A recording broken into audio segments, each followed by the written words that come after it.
ጸጋ ደሞዝም አይደለም ሌላው ትንሽ ኮንፊውዝ የምናደርገው ጸጋ ሽልማትም አይደለም ካይምሮአችን አይሰርዘው እግዚአብሔር ለምንድነው ማይሰርዘው ምክንያት አለ በፕራይድ እንዳንሞላ በቃ ከኔ በላይ ባሊ አለ ከባሊ በላይ ክርስቶስ አለ እንደዚህ ነበር የኛ ኮንዲሽን ያነበረ ያበሮ ወደኛ ሲመጣ ደካሞች ነን ድካማችን ሳያንስ ኃጢያተኞች ነን ኃጢያታችንም ሳያንስ ደግሞ አንፈልገውም ጣላቶቹ ነን በራሳቸው ይጸደቁ የሚመስሉ ሰዎች ሆነን ኃጢያተኞችን የገፋን አባቶች ቤተክርስቲያን ስልጣን ዝም ብሎ ብድግ ተደርጎ የሚመጣ ነገር ሳይሆን እግዚአብሔር ነው የሰጠው ልጆቻቸው ጎረምሳው ሲያስቸግሯቸው ደግሞ እነሱ ጋር ይሄደልኝ ብለው የሆነ ጸባይ ማረሚያ እንደሚገባ አድርገው ያስባሉ እውነት ነው ይታረማል ግን ራሱን አይደለም የሚያረም አሁንም የለኛ መካከል እርስ በርስ መጠላላት አይደል እንዴ የሞላ መዳኒስ መቻነሰኝ በዚህ እድሜ ያለና እኔ በጣም ይገርመኛል በእውነት ከኃጢያት መንጻት መቻነሰን ጌታው ይላለው ጸጋ አዎ ግን ያልተገባኝ ጸጋ መታዘዝ ማለት ወይንም መገዛት ማለት የተባልነውን ሁሉ እሺ ብሎ ማረግ አይደለም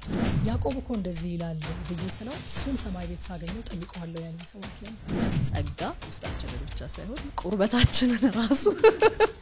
ቁርበታችንን ራሱ ቀይሮታል አንደበት ይሰብራል በጣም ብዙ ሰዎች ቤታቸው በአንድ በቃ ሰው ተናግሯቸው ተሰባብረው ቁጭ ያሉ ሰዎች አሉ ባክሽ በጸጋ ነው ምን ይደረጋል የማይሰራው ሌላ ለመስራት እንጸጋስ ማንነታችን ወዲያው ከሄርሜላነት የሆነች ሴትየነት አልቀየም አገልጋይ ሲመረጥ የሚጣላ አገልጋይ በጣም ጸጋነሽ በቅድስና ብሎ የጠየቀኝ ሰው አለ እንዴ ተለያዩ እንዴ ይቀድሰናል ነበር እንዴ ጸጋ የተሰጠው ያንቺ ገና ነሽ መገረዝ ምልክት ነው የመገረዝ ምልክትን የሚያደርግ ሰው ህግን መፈጸም ግዴታ አለበት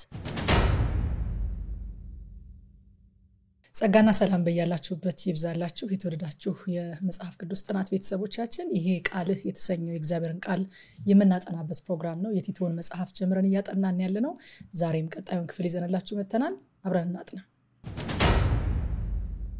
እንግዲህ የቲቶን መጽሐፍ ነው ያጠናን ያለነው ከታችን ከረቂቅ መንዳና ከሄርሜላ ተሰማ ጋር እኔታችሁ ትግስት እጅጉ አብረን በመሆን ነው ያጠናን ያለነው ባለፈው ሳምንት እንግዲህ ምዕራፍ 2ን አጠናቀን ምዕራፍ 3ን በሚቀጥለው ሳምንት ለማጥናት ተቀጣጥረን ነበር የተለያየ ነው ዛሬ ምዕራፍ 3ን የምንቀጥል ይሆናል ከሄርሜ ጋር ጸልየን እንጀምራለን እግዚአብሔር አምላክ ሆይ በጌታ በኢየሱስ ስም እናመሰግናለን ክብር ሁሉ ላንተ ይሁን እግዚአብሔር ሆይ ቃልህ ምንኛ መልካም ነው ከማር ይልቅ ይጣፍጣል እግዚአብሔር ሆይ ይህንን ቃልህን ድጋሚ ደግሞ ለመነጋገር ለማውራት ለመጫወት እግዚአብሔር ሆይ እድልን ስለሰጠህን በእውነት እናመሰግንሃለን ክብር ላንተ ይሁን ያልተሰራ ማንነታችንን በፊትህ ይዘን መተን በቃልህ ፊት አስቀምጠን እኛም ልንሰራ እግዚአብሔር ሆይ ቃልህ እየሰራን ስላለ እናመሰግንሃለን በቃልህ ውስጥ ስላለ ጸጋ መንፈስ ከፊደል ያለፈ ስለሆነ መንፈስህ እናመሰግንሃለን እኛ የዚህ በእውነት እግዚአብሔር ሆይ ምስክሮች ነን ቃል ስለሚሰራ እናመሰግንሃለን ደግሞ እድልን ሰተህን ከኛ አልፈን ደግሞ እግዚአብሔር አባት ሆይ ለሚጠቀሙ ወገኖቻችን እግዚአብሔር ሆይ ለማስተላለፍ ስለበቃን እናመሰግንሃለን ጸጋ ይሄንን ስላደረገ ክብር ላንተ ይሁን ዛሬም በፊትህ በቃል ፊት እንቀመጣለን ቃልህ የሚለንን ይበለን የሚገርዘውን ከሰውነታችን ከልባችን ላይ ይግረዝ እግዚአብሔር ሆይ አስተምረን መንፈስህ ይምራን የሚጠቀሙም ሰዎች እንዲጠቀሙ እግዚአብሔር ሆይ መንፈስህና ጸጋ ይብዛላቸው ክብር ሁሉ ለስም ይሁን ለእያንዳንዳችን ጸጋ ስለምታበዛልን ተባረክ በኢየሱስ ስም አሜን አሜን ምዕራፍ 3ን ከኔ ጋር እንጀምራለን እንግዲህ እግዚአብሔር እድልን ይሰጣን ቃሉን እንድናጠና በልባችን ሲያኖር እድል ነው ለኛ እውነት እንደ ቀላል አንወስዶም እግዚአብሔር እናመሰግናለን ስለሱ በእውነት ምዕራፍ 3 ከቁጥር 1 እና 2ን እና አንብቤ ጀምራለሁ ሰዎች ለገዦችና ለባለስልጣናት እንዲገዙ እንዲታዘዙና መልካም የሆነውን ለማድረግ ዝግጁ እንዲሆኑ አሳስባቸው እንዲሁም በማንም ላይ ክፉ እንዳይናገሩ ሰላማዊያን እንዲሆኑ ለሰዎች ሁሉ ከልብ የመነጨ ትህትናን እንዲያሳዩ አስገንዝባቸው ይላልና እንግዲህ የቤተክርስቲያን ውበት ደግሞ አሁን መገለጥ አለበት ጸጋው አድኖናል አስክዶናል አስተምሮናል ስለዚህ አሁን የሚጠበቅ ነገር አለ ማለት ነው እንደ ማህበረሰብ እንደ ክርስቲያን የሚጠበቅ ነገር አለ ከዛ መካከል አንዱ እንግዲህ በዚህ ቃል ላይ የሚለንና በዛ ዘመን ለነበሩ ሰዎችም ትንሽ የሚከብድ ነገር ምንድነው ለገዢዎችና ለባለስልጣናት እንዲገዙና እንዲታዘዙ ይላል ሰሚት እንዲያረጉና ኦቤይ እንዲያረጉ የነበረውን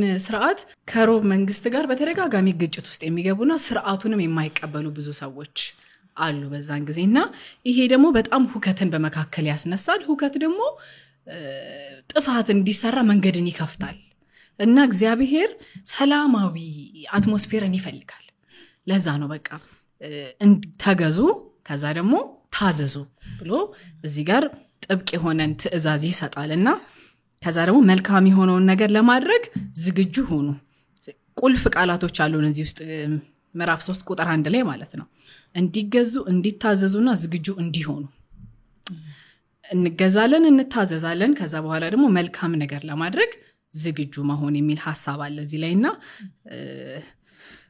እንዳልኩት እግዚአብሔር እንግዲህ በጣም የሰላም አምላክ ነው የሁከት አምላክ አይደለም ሰላምን በጣም ይፈልጋል ከህዝቡም ይጠብቃል ኤክስፔክት ያደርጋል አምላክ የለሾች ሲያምጹ አምላክ ያለን እግዚአብሔር ግን የሱን ሰላም የሱን ትህትና በማሳየት ለገዢዎቻችን ለባለስልጣናት እግዚአብሔር ላስቀመጣቸው ስልጣናት እንድንገዛ እንጂ አብረን ሁከትን እንድንፈጥር ይሄ እግዚአብሔር ሐሳብ አይደለም እግዚአብሔር የሁሉ ነገር ባለስልጣን ነው ግን ለሰው ልጆች ግን ስልጣንን አስተላልፏል ሰጥቷል ስልጣን ዝም ብሎ ብድግ ተደርጎ የሚመጣ ነገር ሳይሆን እግዚአብሔር ነው የሰጠው እግዚአብሔር ነው የሰጠው ስንታዘዝም ስንገዛም ከዛ ከሰው በላይ ያለውን እግዚአብሔርን በማመን ነው የምንገዛው በማመን ነው የምንታዘዘው ስልጣን ሰጪውን አስበን ማለት ነው ለምሳሌ አሁን እኔ ልጆች አሉኝ እናትና አባትም አሉኝ እናትና አባቴ በእኔ ላይ ስልጣን አላቸው እኔ ደግሞ ልጆቼ ላይ ስልጣን አለኝ አባታቸውም እንደዛ ይሄ እግዚአብሔር የሰጠን ዴሊጌት ያደረገልን ስልጣን ነው ሰው በራሱ ስልጣን ማምጣት አይችልም ማለት ነውና በብሉይ ኪዳን ጊዜ እንዲያውም የጠፋው ልጅ ታሪክ ትዝ ይለናል አይደል ካፒታል ፐኒሽመንትን የሞት ቅጣትን የሚያስመጣው አባትና እናትን መሳደብ ስለዚህ ስልጣን አለ ማለት ነው ተዋረዳ አለ ማለት ነው እግዚአብሔር የሥርዓት አምላክ ነው በቤታችን በቤተክርስቲያናችን በመንኖርበት ሶሳይቲ በሙሉ እግዚአብሔር ኦርደርን አስቀምጧል ያስቀመጠው እግዚአብሔር ነው ሰዎቹ የተቀመጡት ቦታው ላይ ያሉት ሰዎች እንደ እግዚአብሔር ቃል ወይንም ደግሞ ሪሊ እኛ እንደምንፈልገው ወይም ደግሞ የሚበረታታ ባህሪ ላይ ኖራቸው ይችላል እምናምነው ግን እነሱን ሳይሆን እነሱን እዛ ቦታ ላይ ያስቀመጣቸውን እግዚአብሔርን በማመን ለነሱ ምን እንላለን እንገዛለን እዚህ ጋር አንድ ነገር በጣም ልዩነቱን በጣም ለማሳየት ፈልጋለሁ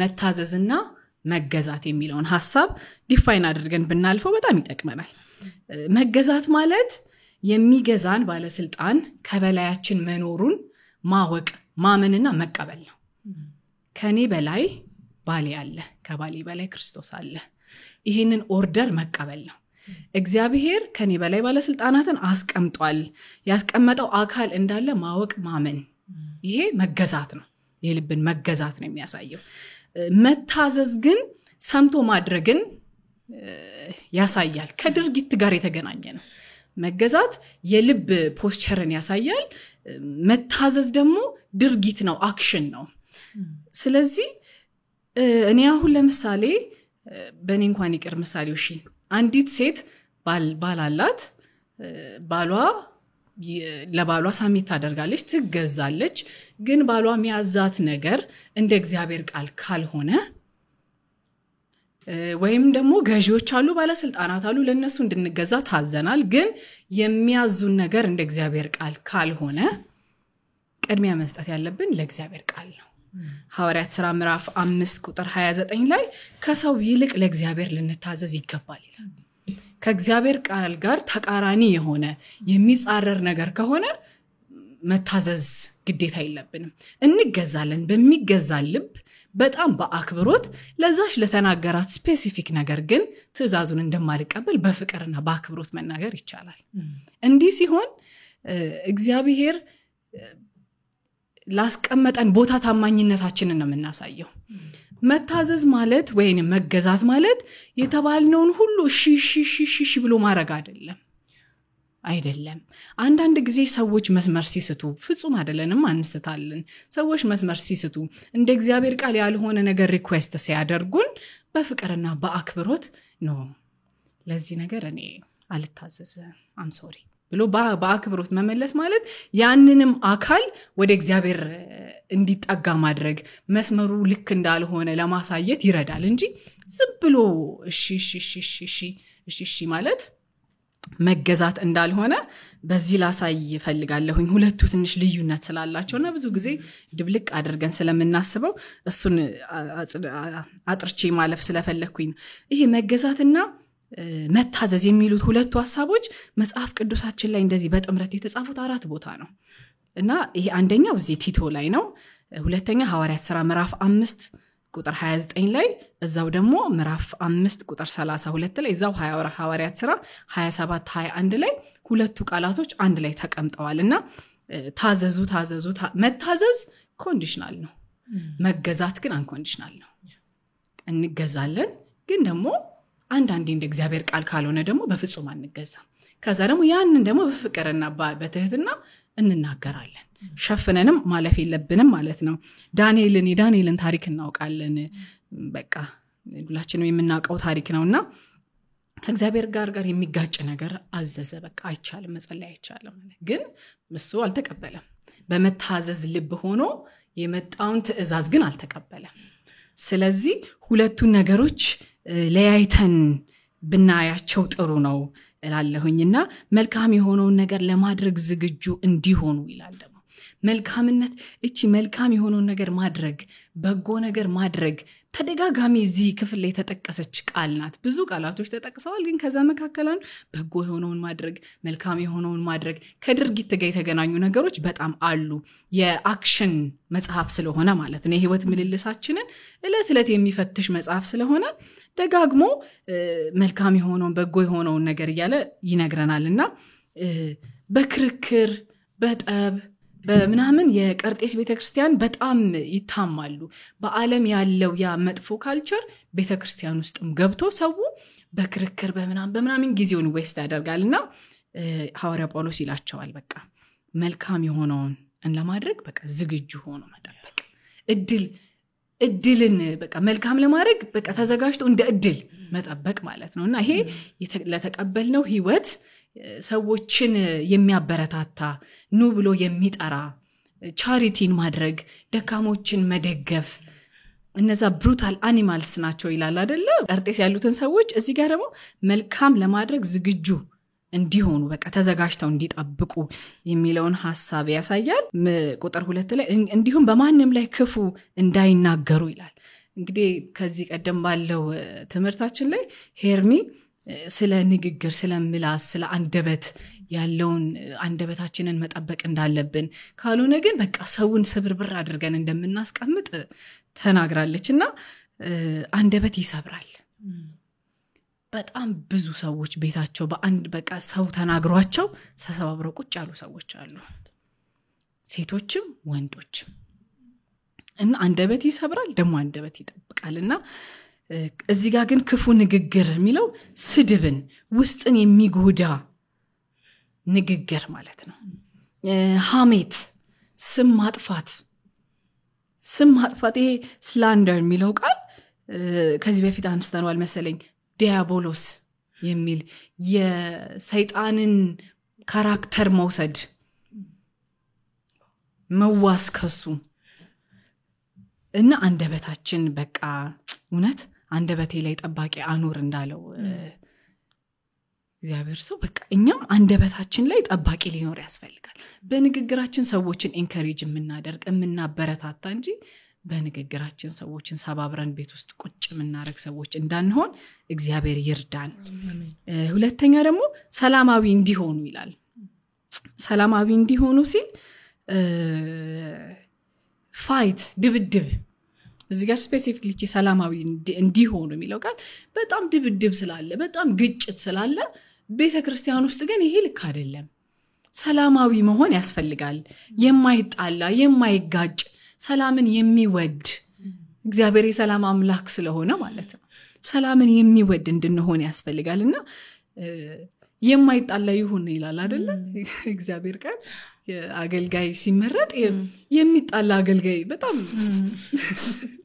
ከሚያገለግለው ሰው ህዝብ ጋር እየተነሳ የሚጋጭ የሚሳደብ በጣም እኮ ተቃራኒ ነው በጭራሽ እና የማይጣላ ሰላማዊ እንዲሁ ስለዚህ የማይጣላ የማይጋጭ ሰውን የሚወድና ሰላምን የሚወድ እንዲሆኑ በዚህ መካከል ጠቃሚ ዜጋ እንድንሆን እግዚአብሔር ስለሚፈልግ ውጤታማ ዜጋ እንድንሆን ስለሚፈልግ እነዚህ ነገሮች በህይወታችን እንዲታይ ይፈልጋልና ለሰዎች ከልብ የመነጨ ትህትናን እንዲያሳዩ አስገንዝባቸው ይላልና ከልብ የመነጨ ትህትና ደግሞ ለሁሉም ለተወሰኑ ሰዎች አይደለም ለሁሉም ትህትና ራሱ ሳይሆን ከልብ የመነጨ ትህትና ይላልና እኔ በጣም ነው ራሴን ይፈተነኝ ይሄ ቃል በእውነት ከልቤ በቃ ትሁት እንደሆነ ለሆኑ ለተወሰኑ ሰዎች ለአንዳንድ ሰዎች ሊሆን ይችላል እንጂ ለሁሉም ሰው ከልብ የመነጨ ትህትና እንዲኖራቸው አስገንዝባቸው ይላልና ይጠበቃል የእግዚአብሔር ጸጋ እንዲም ያደርጋል ይሄ ከኛ ይጠበቃል በእውነት እና እግዚአብሔር ይርዳት ከአንድና ከሁለት ይሄንን ነው ተረዳሁት ተባረክ ይረቁዬ በጣም የሚገርም ነው መቼም እግዚአብሔር በጣም እየሞገተን ነው ያለው በጣም ቃሉ እየሞገተን ነው ያለውና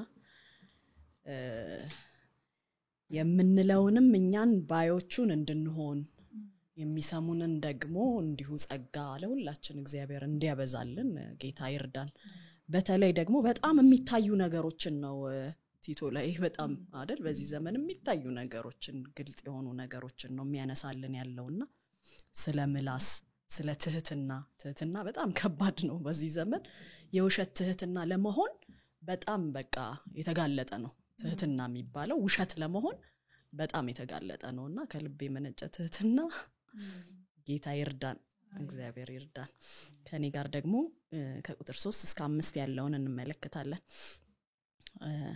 ላምበውና ቀደም ሲል እኛ ራሳችን ማስተዋል የጎደለን የማንታዘዝ የተታለልን ለተለያየ ምኞትና ምቾት ባሪያ ሆነን የተገዛን ነበርን እየተጣላንና እርስ በርስ እየተጠላላን በክፋትና በመቀኝነት እንኖር ነበር ነገር ግን ያዳኛችን የእግዚአብሔር ቸርነትና ፍቅር በተገለጠ ጊዜ ስላደረግነው የጽድቅ ሥራ ሳይሆን ከምህረቱ የተነሳ አዳነን ያዳነንም ዳግም ልደት በሆነው መታጠብና በመንፈስ ቅዱስ መታደስ ነው ይላል እኔ በጣም የምወደው ክፍል ነው ይሄኛው ክፍልና እንግዲህ ቲቶ ወደ ቲቶ የተጻፈው የጳውሎስ መልእክት ወደ መጠናቀቁ እየመጣ ነው ምዕራፍ 3 ላይ ማለት ነው ከዚህ በፊት ባሉ ክፍሎች ላይ ስለ ቀርጤስ ሰዎች በጣም አነሳ በጣም ከባባድ ምንላቸውን አይደል ቀርጤስ ሰዎች እንደዚህ ናቸው ተብሎ በጣም ከባባድ ነገሮችን አነሳ ጳውሎስ ግን እንደዚህ ብለ መከራቸው እንደዚህ ብለ አስተምራቸው እንደዚህ ብለ ገስጻቸው ብሎ ለቲቶ ሲመክረው እኛም ሰማንና ዋው እንዴት የታመነ አገልጋይ ቢሆን ነው ቲቶ እንደዚህ አይነት ከባድና አስቸጋሪ የሆኑ ሰዎች ጋር የተላከው ብለን በቲቶ ማንነት ተገረምን በጳውሎስ ደግሞ አምኖ ላኪነት ተደነቅን እዚህ ጋር ሲመጣ ጳውሎስ ምን ይላል እንደዚህ መሰሉትን የቀርጤስን ሰዎች ለካ ማገልገል ከባድ የማይሆንበት አንድ ምክንያት አለ ለምንድነው ከባድ የማይሆነው እኛ ራሳችን እንደዛ ነበርና እያለ ነው ያለው ለካ የቲቶ በጣም ጀግና መሆን ሳይሆን የቲቶ ባኩን ማሰብ ነው ለካ እነዚህን ሰዎች በፍቅር እንዲያገለግላቸው የሚያደርገው ያለፈውን ታሪኩን ማስታወስ ነው ለካ እኛም ተነስተን ዛሬ ማንንም ማገልገል እንችላለን የምንለው ለዛ ምንበረታታውና ምንነሳሳው ኋላችንን ተመልካቾች ከሆነን ነው እኛም እንደዚህ ነበርን ይላል ጳውሎስ የቀርጤስ አይነት ሰዎችን ለማገልገል የሚገባ ልብ ምን አይነት ልብ ነው? ትናንትናን የማሰብ ልብ ብቻ ነው። ትዕቢት ነበረ፣ አለመታዘዝ፣ ማስተዋል የጎደለን ነበርን። እነዚህ ነገሮች ስናስብ ሁሉ ጊዜ ስናስተውል ትዕቢተኞች እንዳንሆን እንሆናለን። ማለት በቃ ቲጂ ከሰማይ ዱብ ብላ አይደለም እንደዚህ የሆነችው፣ አላት ሂስትሪ አላት። አይገርምም? እግዚአብሔር በጸጋው የሆነን ሲያሳልፈን ርስት እንኳን እናደርግም አይደል? ማለት ያለፈውን ላይፋችንን እንረሳዋለን እንዴት ቲጂ? በፍጹም አንረሳውም እኮ። ከአይምሮአችን አይሰርዘውም እግዚአብሔር። ለምንድን ነው የማይሰርዘው? ምክንያት አለው። በፕራይድ እንዳንሞላ በቃ እኛ ዛሬ ጻድቃን ተብለን ኃጢያተኞችን እንዳንኮንን። አይገርምም? ቤተክርስቲያን እኮ የኃጢያተኞች ቤት ነበር መሆን የነበረበት። አንድ ሰባኪ ምን ሲል ሰማሁት? በቃ ሰዎች ለኮንፌሽን የሚመጡበት ብዙ ጊዜ እኔ እንጃ ፊልሞች ላይ ነው ማቀው፣ ካቶሊኮች ጋር ይሁን እንደዛ የሚደረገው አላቀም። የኮንፌሽን የሚባል ሩም ያላቸው ኮንፌስ የሚያደርግ ኃጢያተኛው ሰውን ገሎ ሰውን እንትን ብሎ መጥቶ ኮንፌስ የሚያደርግበት ያለበት ቤተክርስቲያን እኮ እንደዛ ነበር መሆን የነበረባት። አንድ ትሬንድ አንድ ሰባኪ ሲናገር ሰማሁት። የት ቤተክርስቲያን እንደሆነ ማላቅም፣ ውጭ ሀገር እንደሆነ ግን ሰምቻለሁ። ምን አይነት ትሬንድ አላቸው? ስብከት ይሰበካል፣ አምልኮ ይደረጋል ምናምን። ከዛ በኋላ የመጨረሻ እኛ ሰዎችን ጌታን የምትቀበሉ ብለን እንጠራ የለ፣ ጌታን የሚቀበሉም ይጠራሉ። ግን ጌታን ከሚቀበሉ ውጪ ራሱ በዚህ ሳምንት በቃ በጣም በድያለሁ፣ እግዚአብሔርን አሳዝኛለሁኝ ብላችሁ ኮንፌስ ማድረግ በቃ መናዘዝ የምትፈልጉ ሰዎች ተብሎ ይጠራል። ሰዎች በእንባ ወደፊት ይመጣሉ። ያመኑም ሰዎች ሊሆኑ ይችላሉ። ማለት እኛ እኮ በጣም ጻድቃን እንሆን እያልን ነው እንጂ እግዚአብሔርን እየበደለን አይደል የምንኖር። ከዛ ወንድሞች ሀግ ያደርጓቸዋል፣ ሼር ያደርጓቸዋል፣ እንባቸውን ትከሻቸው ላይ ያሳርፋሉ። ከዛ ሲላቀቁ የሳምንቱ ኃጢያት በቃ ማለት ተወግዶልኛል ብለው የእግዚአብሔርን ፍቅር በሰዎች መታቀፍ ውስጥ ኤክስፒሪየንስ እንዳደረጉት አድርገው ወደ ቤቶቻቸው በሰላም በነጻነት ይሄዳሉ። ቤተክርስቲያን እንደዚህ ነበር መሆን የነበረባት። አሁን የተቸገርነው ምንድነው? በራሳቸው የጸደቁ የሚመስሉ ሰዎች ሆነን ኃጢያተኞችን የገፋንባት ሆነች ቤተክርስቲያን። ኃጢያተኞችን ማይቀርባት፣ ኃጢያት የሰሩ ሰዎች በፍጹም አራ አልሄድም ኧረ ይቅርብኝ የሚሏት አይነት አደረግናት ቤተክርስቲያንን። ከትዕቢት ግን ዞር እንድንል የሚያደርገን ትላንትናችንን ማስታወስ ነውና እኛም እንደዚህ ነበርን ይላል ራሱን ጨምሮ ሐዋርያው ጳውሎስ። እንዲና እንዲያ ነበርን፣ ማስተዋል የጎደለን ነበርን ብሎ ይጀምራል። እውነተኛ የሆነ መንፈሳዊ ግንዛቤ ያልነበረን፣ ለሰማያዊ ነገር ቸልተኞች የነበርን እኮ እኛም ነበርን። ዛሬ እንደዚህ ቃሉን የምናገር ሰዎች ምንም እኮ የማይገባን ነበርን። የሰማይ ነገር መንፈሳዊ ነገር የሚባለው ነገር እኮ ለኛ የጨለማ እኮ ነበር። ያንን እኮ ጊዜ ያሳልፈናል። እኛም እንደዚህ ነበርን፣ ማስተዋል የጎደለን ነበርን፣ የማንታዘዝ ነበርን። ያልገባን ነገር ብቻ አይደለም፣ ለገባንም ነገር አመፀኞች የማንታዘዝ ነበርን። ለእግዚአብሔርና ለቃሉ አመፀኞች፣ ግልጽ ለሆነው ለእግዚአብሔር ፈቃድ አመፀኞች፣ ለገባን ነገር አመፀኞች። በኋላ በደንብ እያልነው እንሄዳለን። እዚህ ጋር ነበርን እያለ ነው የሚሄደው። አሁንስ የሚለውን እያስገባን እኛ ራሳችንን እንስማ። አመፀኞች ነበርን ይላል ጳውሎስ። አሁንስ አመፀኞች ነን እያልን ራሳችንን እንየው። ለተገለጠ ለእግዚአብሔር ፈቃድ ሮሜ 1:19 ላይ እግዚአብሔርን የማያውቅ እንኳን ሕዝብ በመጨረሻ እንደሚፈረድበት ሮሜ ላይ እንመለከታለን። ምንም ያልሰማ በቃ ወንጌልን እንኳን አልሰማም ቢባል እግዚአብሔር የሚፈርድበት አንድ ነገር አለው ይላል ሮሜ 1:19 ላይ። ስለ እግዚአብሔር ሊታወቅ የሚቻለው ለነርሱ ግልጽ ነው ይላል። ምክንያቱም እግዚአብሔር ለነርሱ ግልጽ አድርጎታል። ዓለም ከተፈጠረ ጀምሮ የማይታየው የእግዚአብሔር ባህሪ፣ ይሄውም የዘላለም ኃይሉ መለኮትነቱ ከፍጥረቱ በግልጽ ይታያል። ስለዚህ ሰዎች ማመካኛ የላቸውም ይላል። የዚህ ስፔሻል የሆነው ሬቨሌሽን ባይገባን እንኳን ከፍጥረት እግዚአብሔር ራሱን ግልጽ አድርጓል። ፈቃዱ ግልጽ ነው። በዛ መሰረት አመጻችን ይፈረድበታል፣ አለመታዘዛችን ይፈረድበታል። ከዛም ደግሞ የተታለልን ነበርን አንድ ሰው ህፃን ልጅን ወይም ደግሞ የሆነ ትንሽ እንስሳን የሆነ ነገር አድርጎ አታሎ ከመንገድ እንደሚያወጣ በተለያየ ሁኔታ በራሳችን ሁኔታ ከውስጣችን በሆነ ሁኔታ ወይም ደግሞ በሰዎች የተታለልን ነበርን ከመንገድ ወተን የተቀበዘበዝን ነበርን መዝሙር 119:176 ላይ እንደጠፋ በግ ተቀበዘበዝኩ ትእዛዝን አልረሳውምና ባሪያህን ፈልገው ይላል መዝሙረኛው ዳዊት አንደኛ ጴጥሮስ 2:25 ላይ እንደ በጎች ተቀበዘበዙ ነበርና አሁን ግን ወደ ነፍሳችሁ እረኛና ጠባቂ ተመልሳችኋል ይላል ከተቀበዘበዝንበት ተታለን ከመንገድ ከወጣንበት የተመለስን እኮ ነን እኛም ሂስትሪያችን የሚናገረው ያንን ነው ጀርባችን ቢታይ የሚያሳየው ያንን ነው ከዛ ለተለያየ ምኞትና ምቾት ባሪያ ሆነን የተገዛን ነበርን ይላል በዓለም ምኞትን ማድረግ የፈቀድኩትን ነፍሴ ወደደችውን አደረኩኝ ማለት እንደ ፍሪደም አይደል የሚታየው ምቾት ላይ መቀመጥ እንደ ፍሪደም አይደል የሚታየው ቃሉ ግን ለነዛ ባሪያ መሆን ይቻላል ይላል ለምቾት ባሪያ ምቾቴን አደረኩ ሲል ሰው አቤት አም ፍሪ ነው የሚለው አይደል በጣም ነፃ ሰው ነኝ ነው የሚለው ምኞቴን ማድረግ እችላለሁኝ ካለ በጣም በቃ ነፃ ሰው እንደሆነ ነው የሚታየው ግን ቃሉ ግን ለምቾቶቻችሁና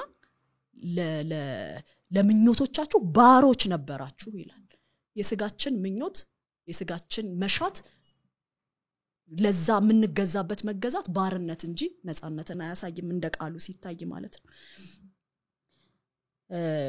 ኬሚና ያምሉ የሚባሉ ዘማሪዎች አንድ ልጆች የሚወዱት ራፕ መዝሙር አለ ነፃነት የውሸት ነፃነት የሚል ማለት በቃ ስጋዬ የፈለገውና አደርጋለሁ ያልክ ነፃ ነኝ ትላለህ ነፃነት ግን ያ አይደለም እያሉ የሚዘምሩት ዝማሬ አለ ከዛ እነዚህን ይጠቅስና እየተጣላንና እርስ በርሳችን እየተጠላላን በክፋትና በመቀኝነት እንኖር ነበር ይላል አሁንም እንኖር ነበር የሚለውን እኔ ይሄንን ቃል ሳጠና እየተጣላንና እየተጠላላን በመቀኝነት በክፋት አሁንም ነን አልኩኝ ነበርን እኮ ማለት ከዛው አስወጥቶናል ጸጋው አድኖናል ግን አሁንም የለምኛ መካከል እርስ በርስ መጠላላት አይደል እንዴ የሞላን ኮንግሪጌሽን ከኮንግሪጌሽን ዲኖሚኔሽን ከዲኖሚኔሽን እውነት ሰው ከሰው ወንድም ከወንድሙ ክፋት የሚለውን እንዲሁ ምን ማለት ይሆን ክፋት ብዬ በእንግሊዘኛው ማሊስ የሚል ቃል ነው የሚጠቀመውና ምን ማለት ነው ብዬ ያየሁት ትርጉሙ ምንድነው it's a desire to hurt another and rejoice in it ይላል የውስጥ መሻት ሌላ ሰው ለመግዳት ያለ መሻት ከዛ ደግሞ it rejoices in it ይሄ ነው ክፋት ማለት አይገርም ውስጣችንን እንድንመረምር እግዚአብሔር ይርዳን አሁን የለብንም ወይ ይሄ ክፋት ቀኝነት ደግሞ በሌላው ስኬት መበሳጨት ማለት ነው ሌላው ሲሳካለት ምንም ከሱ ጋር የተገናኘ ነገር እኮ እኛን ከፍም ዝቅም የሚያደርገን ነገር ሳይኖር በዛ ሰው ስኬት መበሳጨት ክፉ የዳነ ሰው ውስጥ እንደሚገባን ያላምንም በክርስቶስ አምኖ የዳነ ሰው ውስጥ ገብቶ ክፉ ማኒፌስት ያደርጋል ብዬ አላምንም ግን እላዩ ላይ ሊጠቀምበት እንደሚችል ግን አምናለሁ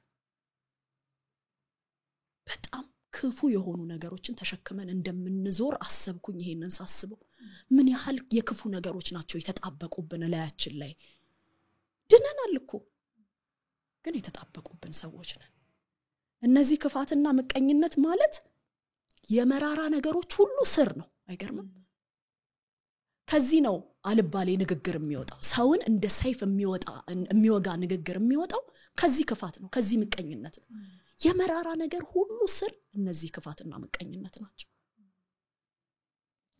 ውስጤ if I have the desire በቃ ውስጣችንን አሁን እንድንመረምር የምንፈልገው ከላይ የምናሳየው ነገር ሳይሆን ውስጠታችንን ቀስ ብለን እንድንመረምር ባለፈው ሰሞኖች ስንል እንደነበር ራስ ማስተዋል ወደ ማስተዋል መመለስ ማለት በቃ አይምሮን መሰብሰብ መሆን ማለት እንደሆነ ተነጋግረን ይለ ቀስ ብለን ራሳችንን ውስጣችንን ማንንም የማያውቀውን እግዚአብሔር ግን በቃሉ ሊደርሰው የሚችለውን ኢየሱስ በመንደሮች ውስጥ ሲያልፍ በሽተኞቻቸውን አውጥተው በሜዳ ላይ ያኖሩ ነበር ይላል። ቤት አይደለም ያስቀሯቸው ያወጧቸው ነበር።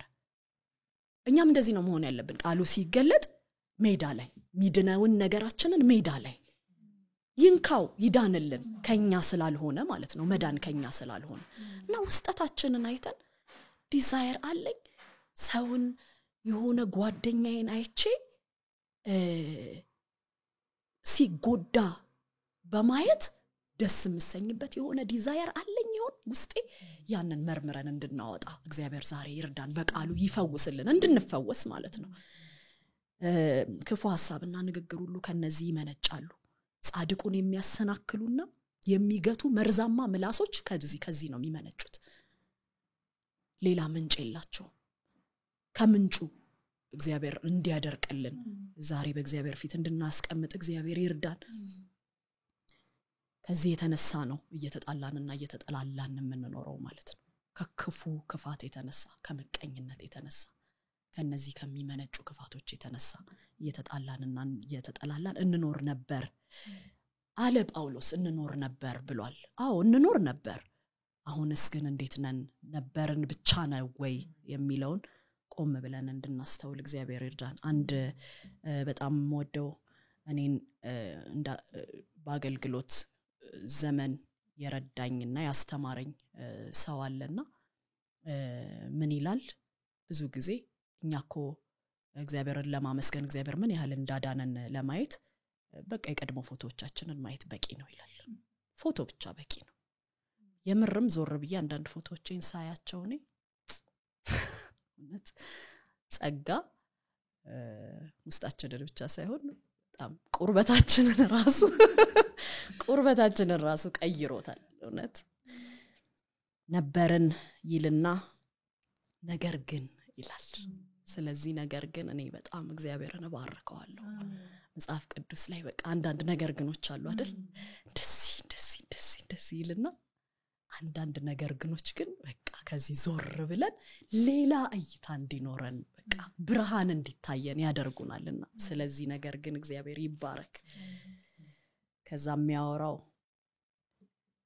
the prime author of our salvation የደህንነታችን ዋና ተራኪ ስለሆነው ስለ እግዚአብሔር አብ ይነግረናል። ምን ብሎ ይናገራል? አዳኛችን እግዚአብሔር ይለዋል። ሃሌሉያ! እግዚአብሔር አብ አዳኛችን የዳነው ከሱ የተነሳ ነው። የመዳናችን ትርክት የተሰራው ከሱ የተነሳ ነው።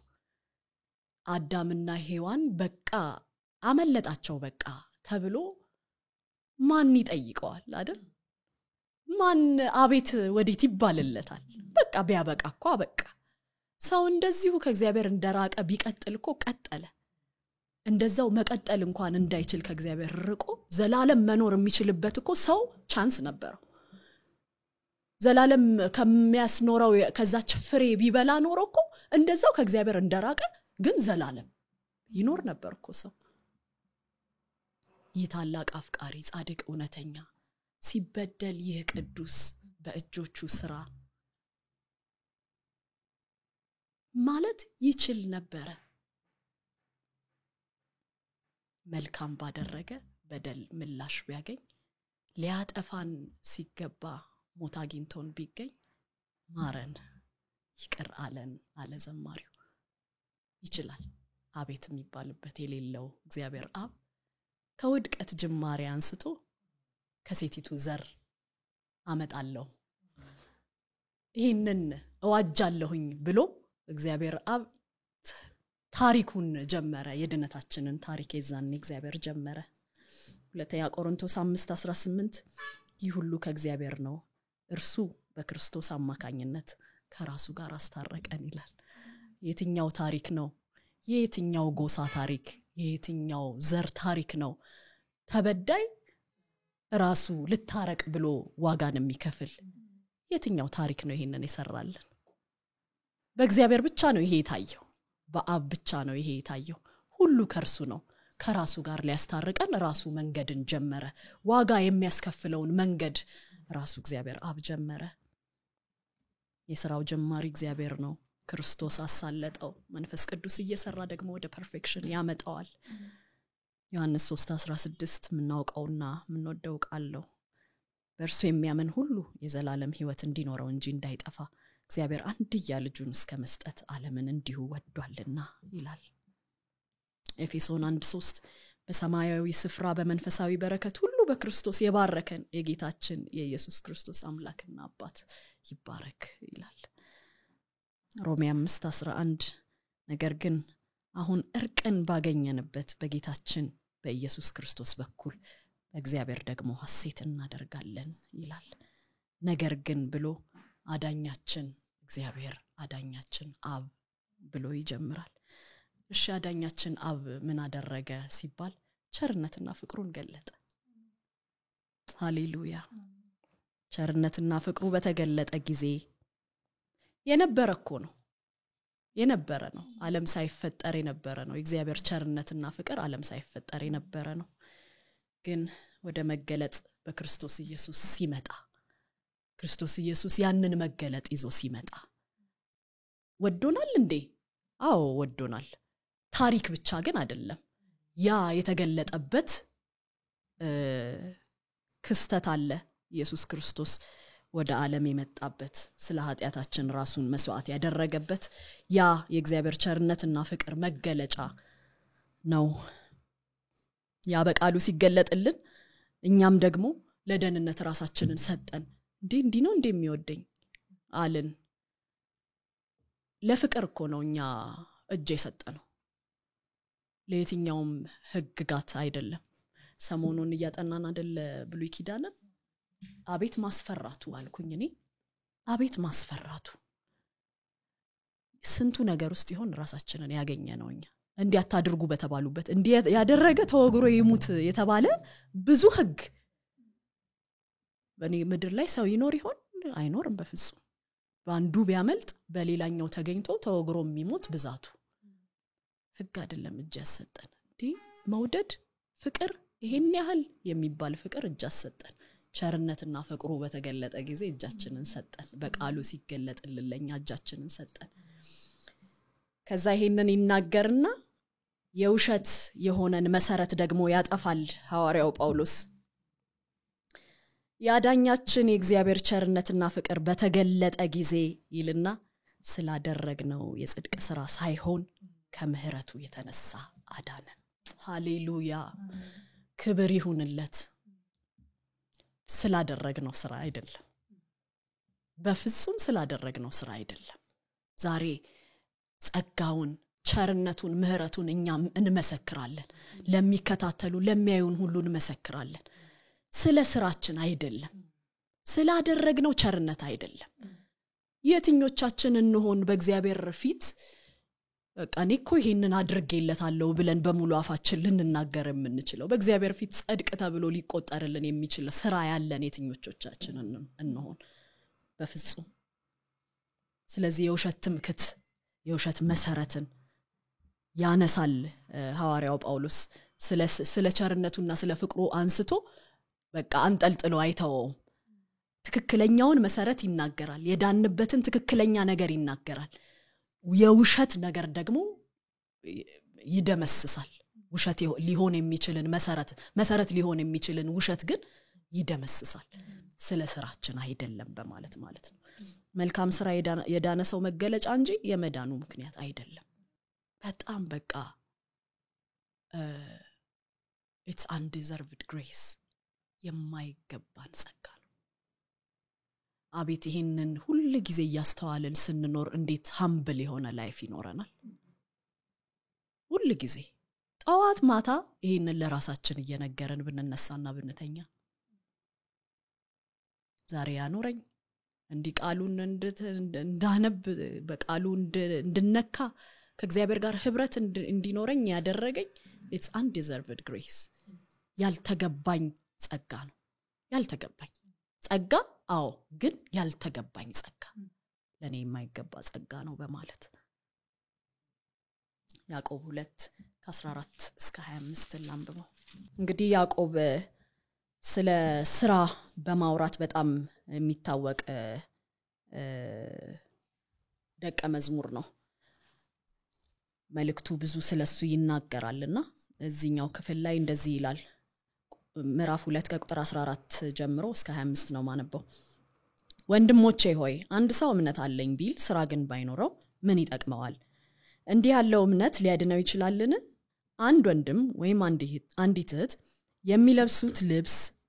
የሚለብሱት ልብስም ሆነ የሚመገቡት ምግብ አጥተው ከናንተ መካከል አንዱ በሰላም ሂዱ አይብረዳችሁ ጥገቡ ቢላቸው ለሰውነታቸው ግን የሚያስፈልገውን ባይሰጣቸው ምን ይጠቅማቸዋል እንዲሁ ስራ የሌለው እምነት በራሱ የሞተ ነው ነገር ግን አንድ ሰው አንተ እምነት አለ እኔ ስራ አለኝ ይላል እምነትህን ከስራ ለይተህ አሳየኝ እኔም እምነቴን በስራዬ አሳይሃለሁ እዚህ ጋር ያዙልኝ እምነቴን በስራዬ አሳይሃለሁ አንድ እግዚአብሔር እንዳለ ታምናለህ መልካም ነው አጋንንትም ይህንኑ ያምናሉ በፍርሃትም ይንቀጠቀጣሉ አንተ ከንቱ ሰው እምነት ያለ ስራ ዋጋ የሌለው መሆኑን ለማወቅ ማስረጃ ትፈልጋለህን አባታችን አብርሃም ልጁን ይስሐቅን በመሰዊያው ላይ ባቀረበ ጊዜ በስራ ይጸደቅ አልነበረምን በዚህም እምነት ከስራው ጋር አብሮ ይሰራ እንደነበር ታያለህ እምነትም በስራ ፍጹም ሆነ አብርሃም በእግዚአብሔር አመነ ጽድቅም ሆኖ ተቆጠረለት የሚለው የመጽሐፍ ቃል ተፈጸመ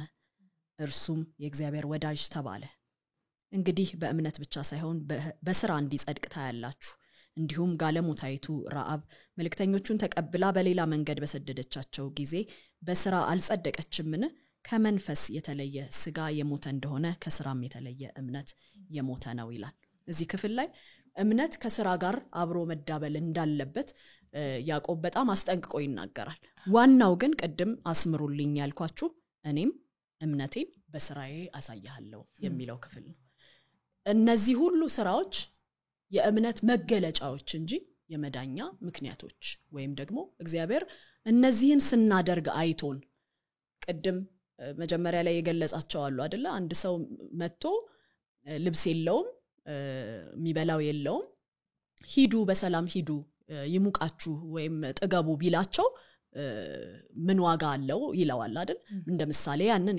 ይጠቅሳል ግን ያመነ ሰው ለዚህ መልካም ስራ የተነሳሳ እንደሚሆን እንጂ እኛ ከመጀመሪያ ስንታይ በጣም አብዮች በጣም ጎበዝ ሰራተኞች በጣም ሰዎችን የምንረዳ ስለሆነን ግን አይደለም የጸደቅ ነው የሚለው እምነቴን በስራዬ ያሳያለሁ ሲል ማለት ነው ለዚህ በጣም ዋና ምሳሌያችን ሊሆን የሚችለው ቆርኔሌዎስ ነው በያስባለሁ አይደል ምጽዋት የሚያደርግ በእግዚአብሔር ፊት የሚተጋ እኛ እንኳን እንደዛ አይነት የጸሎት ጊዜ ያለን አይመስለኝም አብዛኞቻችን ክርስቲያኖች አይደል የጸሎት ሰዓት ነበረው ለይቶ በጸሎት ሰዓቱ እኮ ነው የተገለጠለት አይደል በጸሎት ሰዓቱ ነው የመጣለት ምጽዋትን ያደርጋል ይረዳል ግን ምትድንበትን መንገድ ያሳይ ዘንድ ላክና ከቁርበት ፋቂው ቤት አስጠራው ይለውና መዳኛ መንገዱን ትክክለኛ የሆነውን መዳኛ መንገዱን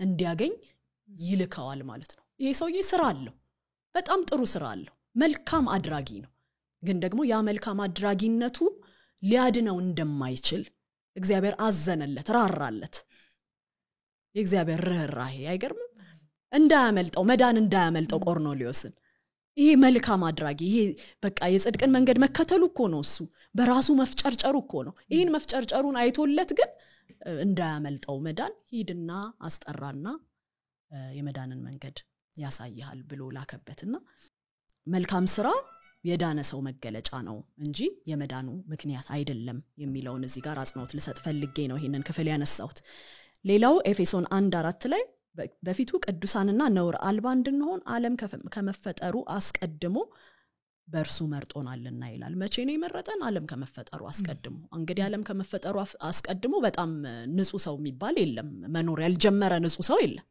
መኖር ያልጀመረ መልካም ሰው የለም መኖር ያልጀመረ ለጽድቅ የሚያበቃውን ነገር የሚያደርግ ሰው የሚባል ነገር የለም።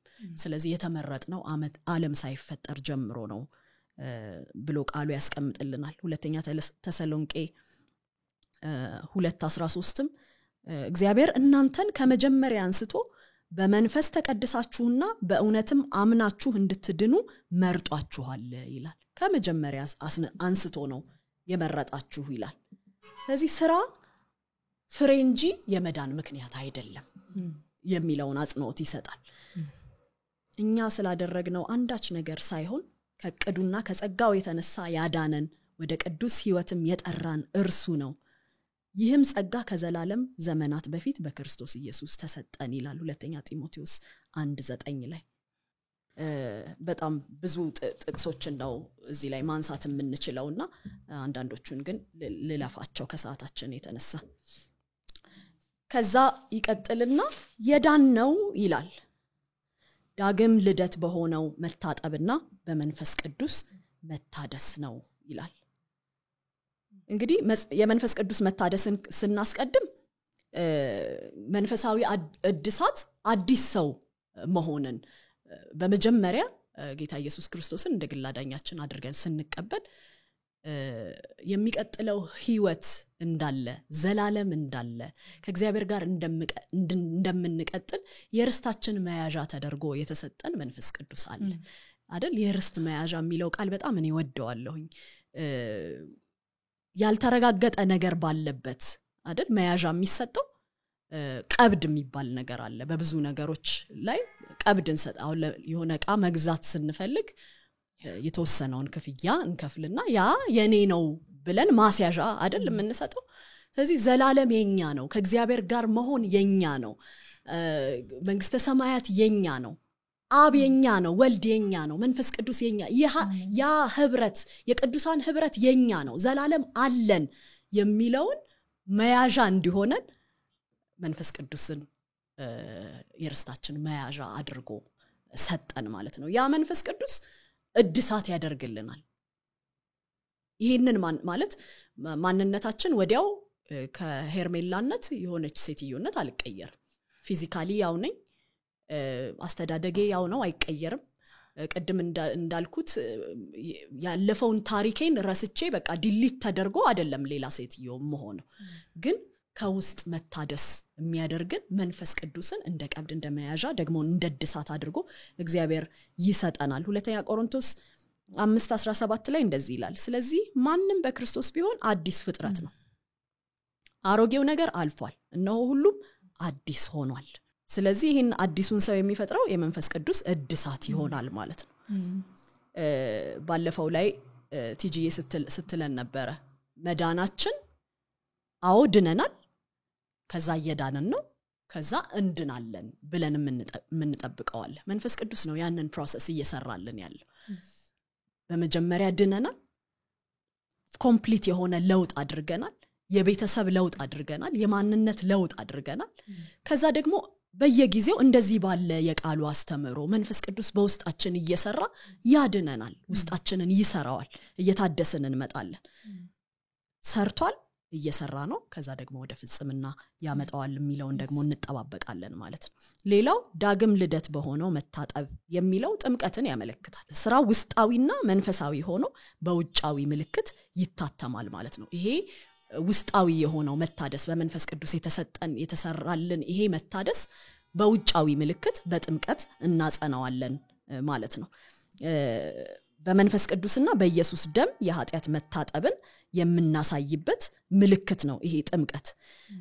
ሐዋርያት ሥራ 22:16 ላይ ታዲያ አሁን ምን ትጠብቃለህ? ተነስተህ ስሙን እየጠራህ ተጠመቅ፣ ከኃጢአትህም ታጠብ የሚል ቃል አለ።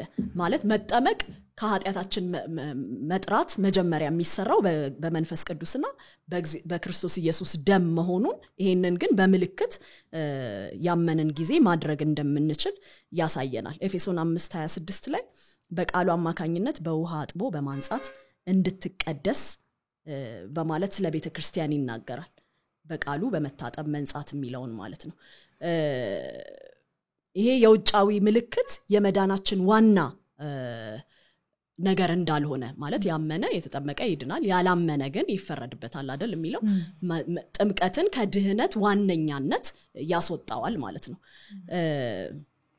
ስለዚህ የውጫዊው ምልክት የውስጡ መንጻት ከሌለበት ዋጋ የለውም ማለት ነው ዝም ብለን የምናደርገው በውሃ ውስጥ መዘፈቅ ይሆናል ጥምቀት ማለት ነው ገላትያ 5:3 ላይ ምን ይላል መገረዝ ለሚፈልግ ሁሉ ሕግን በሙሉ የመፈጸም ግዴታ እንዳለበት እንደገና ለእያንዳንዱ በግልጽ እናገራለሁ ይላል መገረዝ ምልክት ነው የመገረዝ ምልክትን የሚያደርግ ሰው ሕግን መፈጸም ግዴታ አለበት ሕግ የነሱ መሆኑን ማረጋገጫ ነው አይደል አይሁድ ይገረዙ የነበረው ሕገኛ ነው ስለሚሉ ነው ያንን ሕግ ደግሞ የማድረግ ግዴታ ይኖርባቸዋል ማለት ነው ስለዚህ የመጠመቀን ምልክት ስናደርግ የእግዚአብሔርን ፈቃድ የእግዚአብሔርን ትእዛዝ ማድረግ ግዴታችን እንደሆነ ማረጋገጫ ነው ማለት ነው ስለዚህ በወንጌል አምኖ የተጠመቀ የእግዚአብሔርን ፈቃድ ማድረግ ይጠበቅበታል ማቴዎስ 28 እንደምናቀው ስለዚህ ሂዱና ህዝቦችን ሁሉ በአብ በወልድ በመንፈስ ቅዱስ ስም ያጠመቃችኋቸው ደቀ መዛሙርት አድርጓቸው ይልና ያዘዝኳችሁን ሁሉ እንዲጠብቁ አስተምሯቸው ይላል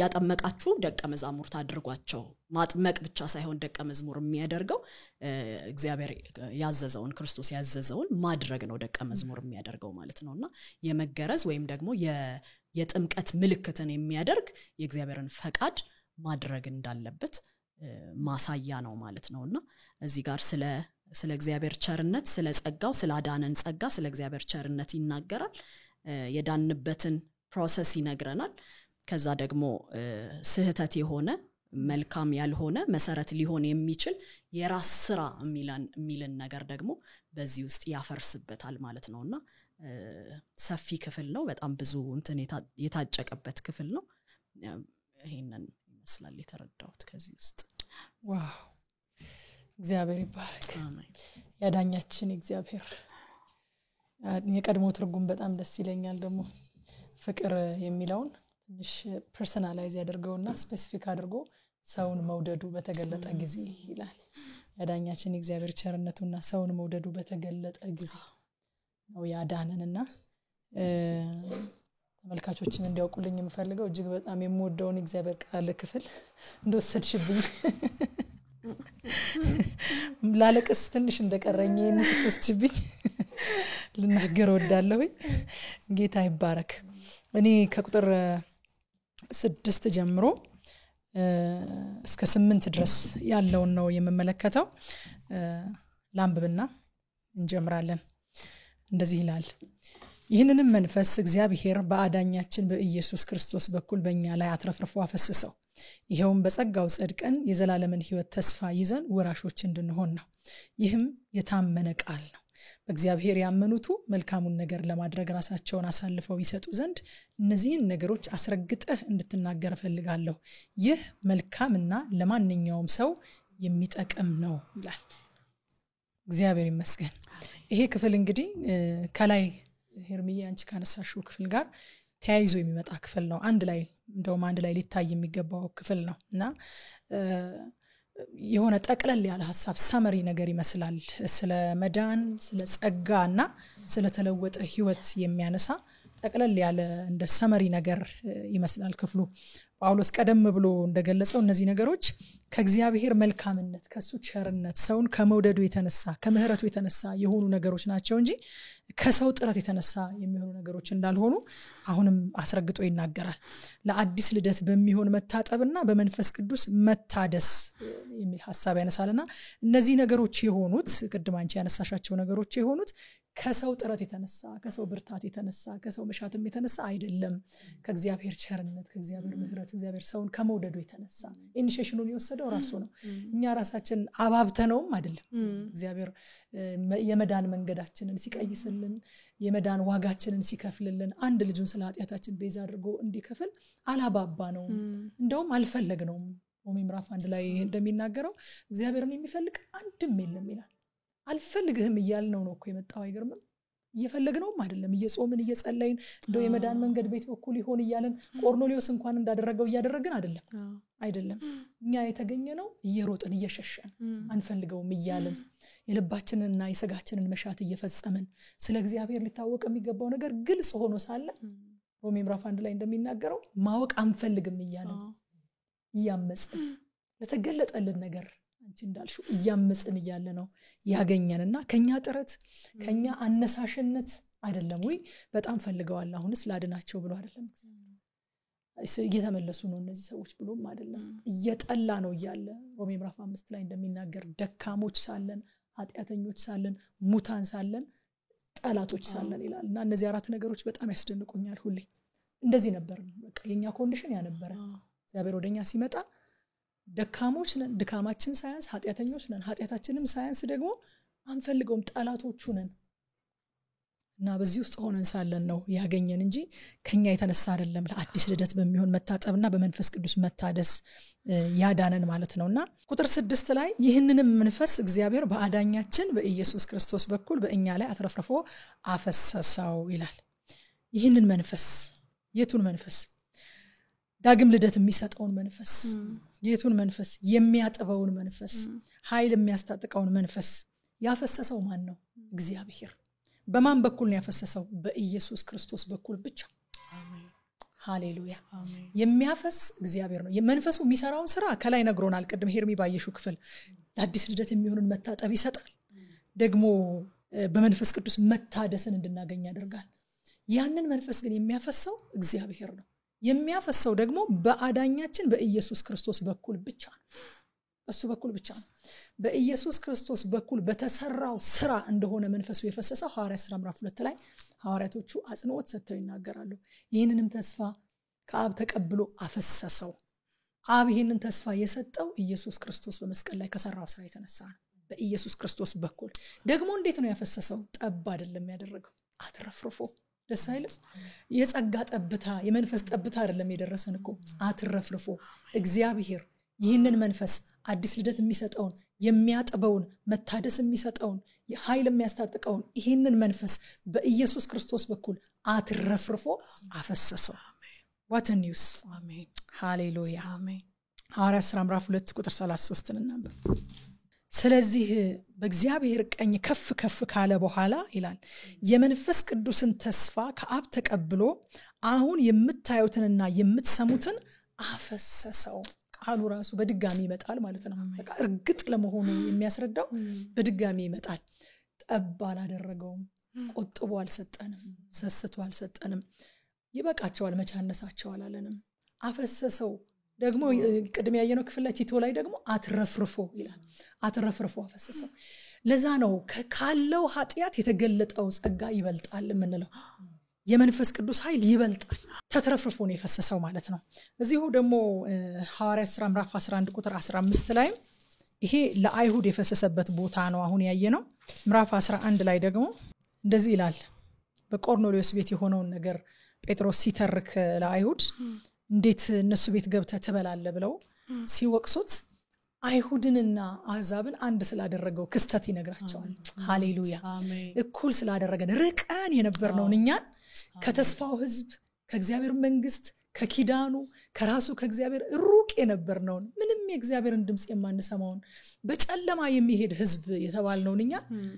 አንድ ያደረገንን ይህንን ክስተት ደግሞ ይናገራል ይሄው የመንፈስ ቅዱስ መፍሰስ እንደሆነ ማለት ነው ምዕራፍ 11 ቁጥር 15 እንደዚህ ይላል ቆርኔሌዎስ ቤት ገብቶ ሊያገለግላቸው ሲጀምር የሆነውን ነገር ነው የሚናገረው እኔም ገና መናገር ሲጀምር መንፈስ ቅዱስ በመጀመሪያ በእኛ ላይ እንደወረደ ሁሉ በእነርሱም ላይ ወረደ what can I do ከነሱ ጋር እንዴት ትበላለህ ከነሱ ጋር እንዴት ትቀመጣለህ እነሱ እኮ ርኩስ ናቸው እነሱ እኮ ሩቅ ናቸው ሲሉት አንድ ምልክት አየሁኝ መጀመሪያ እኛ ላይ የወረደ ጊዜ ትዝ ይላችሁ እንዴት እንደፈሰሰ በልዩ ቋንቋ እንዳናገረን ትንቢት እንዳናገረን ራእይ እንዳሳየን ልክ እንደዛ እነሱ ላይ ፈሰሰ መንፈስ ቅዱስ አለ ፈሰሰ በመጀመሪያ በእኛ ላይ እንደወረደ በእነርሱም ላይ ወረደ ሃሌሉያ አሜን በዚህ ጊዜ ዮሐንስ በውሃ ጠመቀ እናንተ ግን በመንፈስ ቅዱስ ተጠመቃላችሁ ሲል ጌታ የተናገረው ቃል ትዝ አለኛል ሃሌሉያ አሜን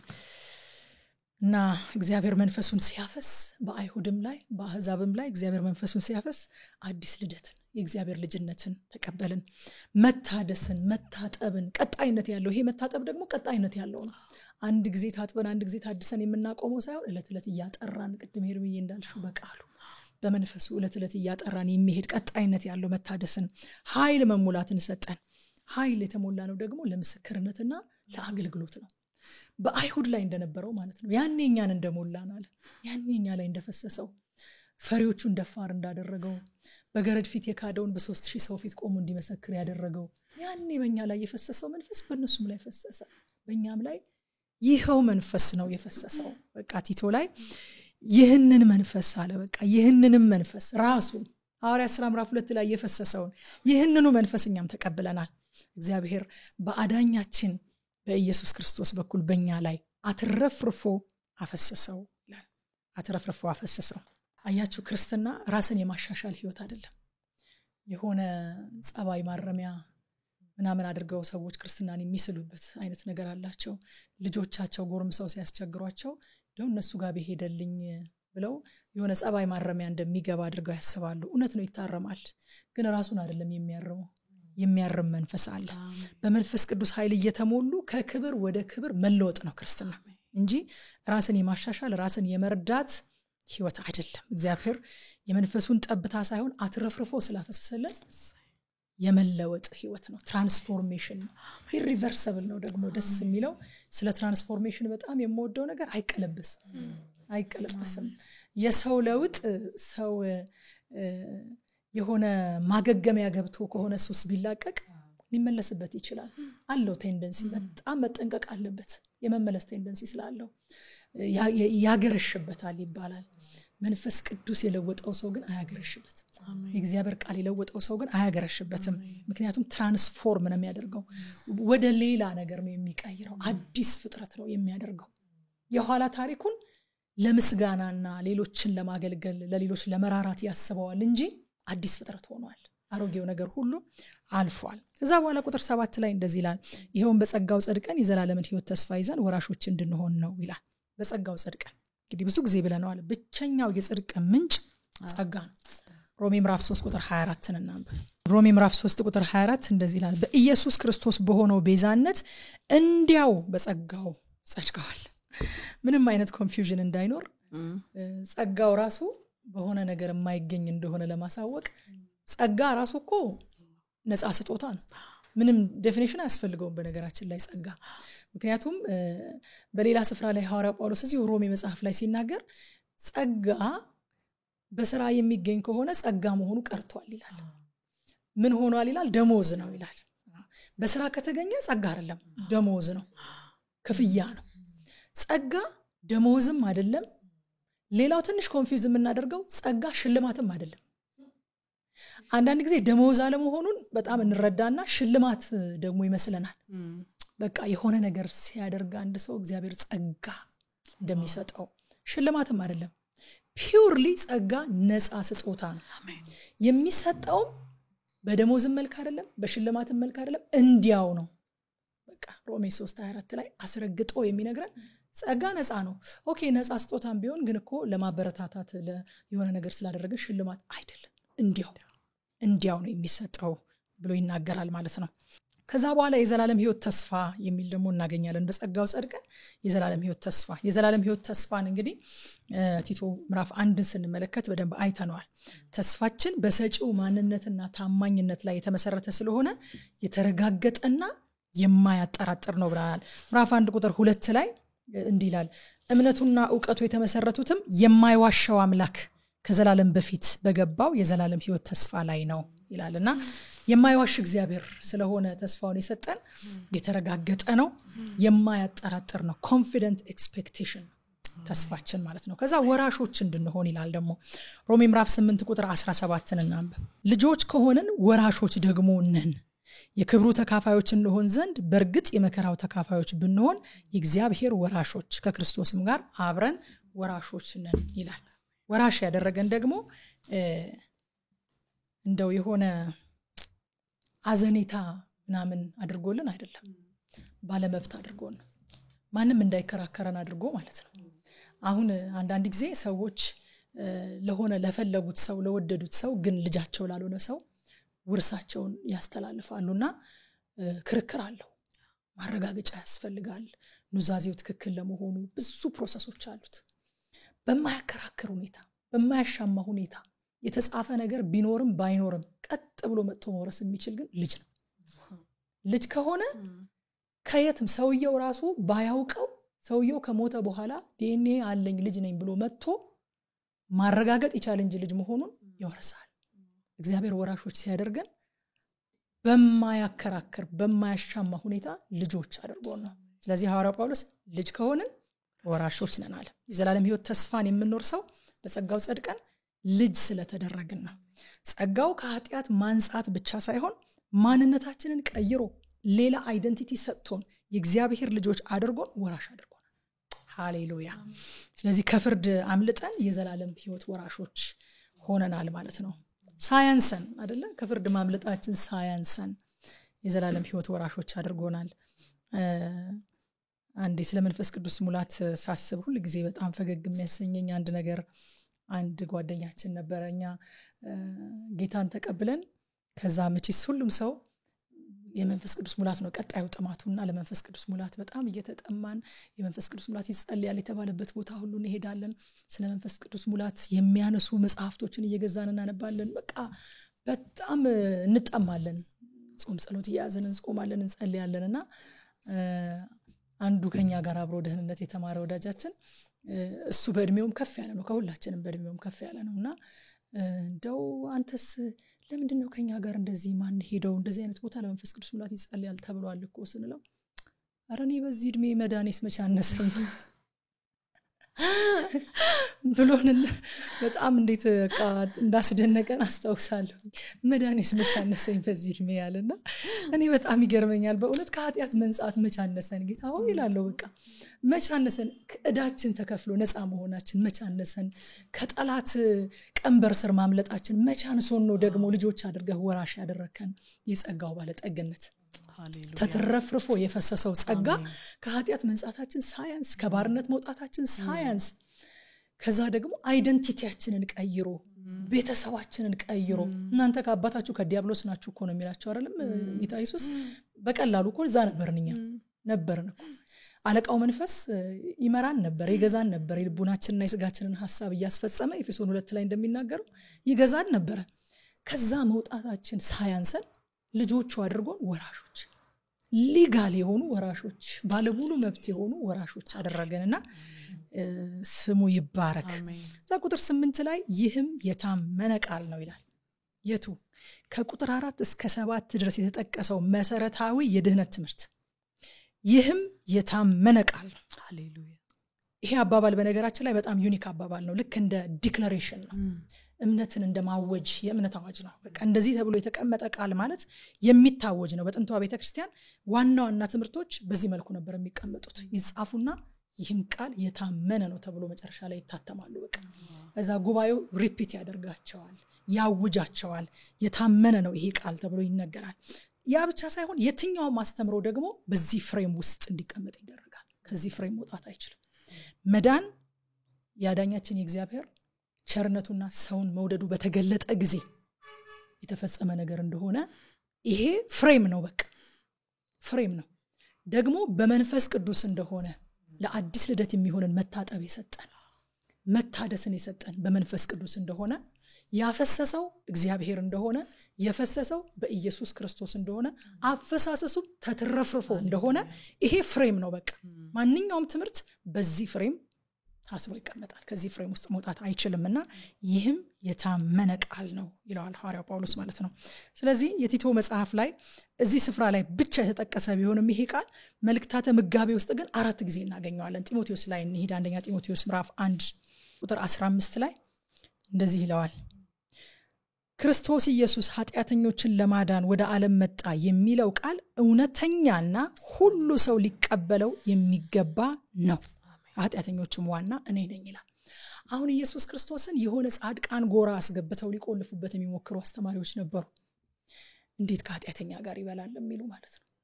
ጻድቅ ነኝ ካለ ሰው ከሚመስለው ጋር ነው አይደል የሚውለው፣ ከኛ ጋር ነው መዋል ያለበት ብለው የሆነ ሰፈር ውስጥ ሊከልሉት የሚሞክሩ ሰዎች ነበሩ። ጌታ ግን በህይወት በምድር ሲመላለስም ምን ብሏቸዋል? በሽተኞች ናቸው ባለመድኃኒት የሚያስፈልጋቸው፣ ጤናሞች ባለመድኃኒት አያስፈልጋቸውም ብሏል። ስለዚህ ሐዋርያው ጳውሎስ ይሄ የታመነ ቃል ነው። ትምህርቶች ሁሉ በዚህ ፍሬም ውስጥ ነው መሆን ያለባቸው። ኢየሱስ ክርስቶስ ኃጢአተኞችን ለማዳን ወደ ዓለም መጣ የሚለው እውነተኛና ሰው ሁሉ ሊቀበለው የሚገባ ነው። አንዱ የሚታወጅ ሪፒትድሊ የሚታወጅ የነበረ የእምነት አዋጅ ይሄ ነው። ሌላው ምዕራፍ 3 እዚሁ ጢሞቴዎስ ላይ ምዕራፍ 3 ቁጥር 1 ላይ ማንም የቤተ ክርስቲያን ኤጲስቆጶስነትን ቢፈልግ መልካምን ስራ ይመኛል የሚለው ቃል የታመነ ነው ይላል።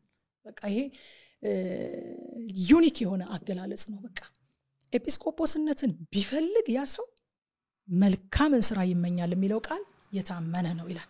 እዚሁ ደግሞ አንደኛ ጢሞቴዎስ ምዕራፍ 4 ቁጥር 9 ላይ ይህ ቃል የታመነና ሙሉ በሙሉ ሊቀበሉት የሚገባ ነው ይላል። ስለምንድን ነው ይሄንን የሚለው? የአካል ብቃት ልምምድ ለጥቂት ነገር ይጠቅማልና ለእውነተኛ መንፈሳዊ ህይወት ራስን ማሰልጠን ግን ለአሁኑም ሆነ ለሚመጣው ህይወት ተስፋ ስላለው ለሁለቱም ይጠቅማል ካለ በኋላ ይህ ቃል የታመነና ሁሉም ሙሉ ለሙሉ ሊቀበሉት የተገባ ነው ይላል።